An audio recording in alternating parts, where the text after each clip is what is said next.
Hello दोस्तों, स्वागत है आपका हमारे channel computer education and recruitment news में। दोस्तों, टॉपिक है इंडियन हिस्ट्री। प्राचीन भारत का इतिहास है और इसका भी पार्ट नंबर 2 है। इससे पहले एक पार्ट और बना चुके हैं अपन। शुरुआत करते हैं पहले क्वेश्चन से। पहला क्वेश्चन क्या दे रखा है? चंपानगर किस महाजनपद की राजधानी थी? तो जो चंपानगर है वो थी अंग महाजनपद की राजधानी। अगला क्वेश्चन है, किस महाजनपद का शाब्दिक अर्थ पशुपालक समुदाय था? तो पशुपालक समुदाय था वज्जी महाजनपद का। अगला क्वेश्चन है, मगध साम्राज्य के उत्कर्ष का वास्तविक संस्थापक माना जाता है? तो वो माना जाता है बिंबिसार। अगला क्वेश्चन है, भारत का प्रथम साम्राज्य निर्माता किन्हें कहा जाता है? तो कहा जाता है नंद वंश शासकों को। अगला क्वेश्चन है, किस शासक के काल में अवंती और मगध के बीच 100 साल पुरानी शत्रुता का अंत हो गया? तो वो हो गया था शिशुनाग के समय।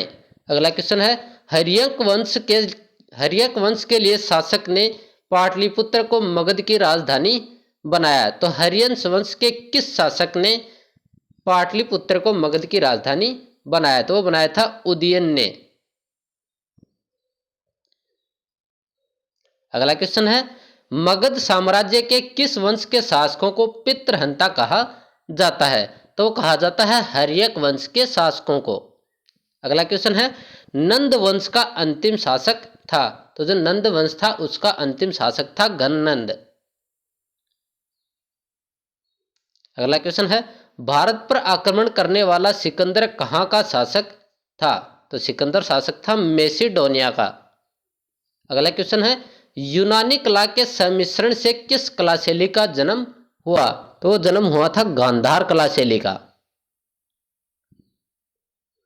अगला क्वेश्चन है, भारत पर आक्रमण करने वाला पहला ईरानी सम्राट कौन था? तो भारत पर आक्रमण करने वाला पहला ईरानी सम्राट था डेरियस प्रथम। अगला क्वेश्चन है, इंडिका नामक पुस्तक किस लेखक द्वारा लिखी गई? तो ये लिखी गई थी मैक्सथनीज द्वारा।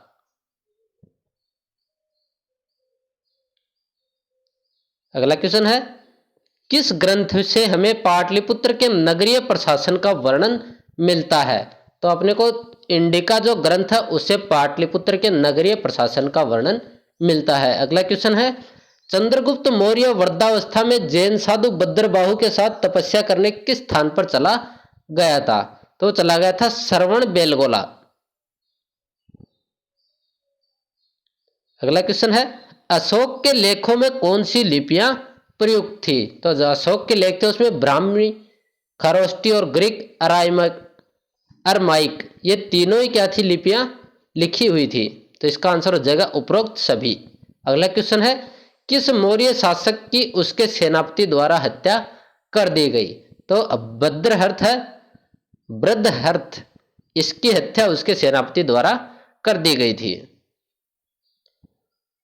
अगला क्वेश्चन है, मौर्य काल में प्रचलित विनिमय का माध्यम कौन सा सिक्का था? तो वो था पर्ण।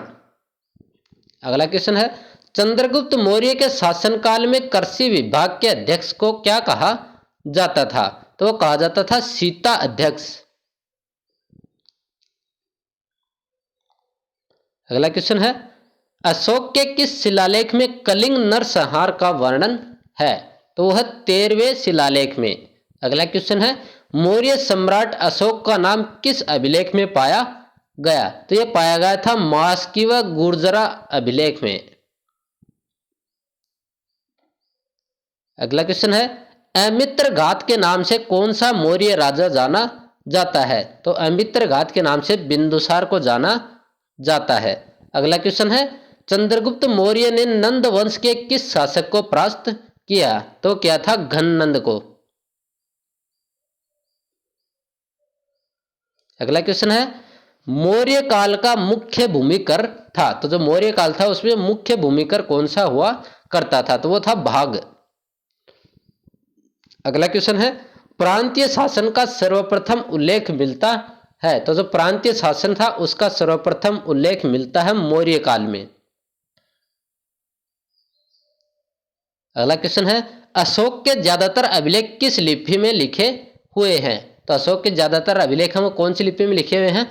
ब्राह्मी लिपि में। अगला क्वेश्चन है सुदर्शन झील का निर्माण किसके शासनकाल में करवाया गया? तो सुदर्शन झील का निर्माण करवाया गया चंद्रगुप्त के शासनकाल में।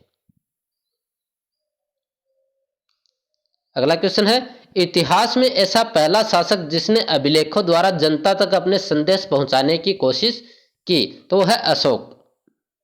अगला क्वेश्चन है अशोक के ज्यादातर अभिलेख किस भाषा में लिखे हुए हैं? तो ये कौन सी भाषा में है? प्राकृत भाषा में। अगला क्वेश्चन है चंद्रगुप्त के राजनीतिक गुरु और प्रधानमंत्री का नाम था? तो वो था विष्णुगुप्त। अगला क्वेश्चन है बिंदुसार पुत्र था? तो जो बिंदुसार था वो था चंद्रगुप्त का पुत्र। ये हैं 30 क्वेश्चन प्राचीन भारत के इतिहास से संबंधित।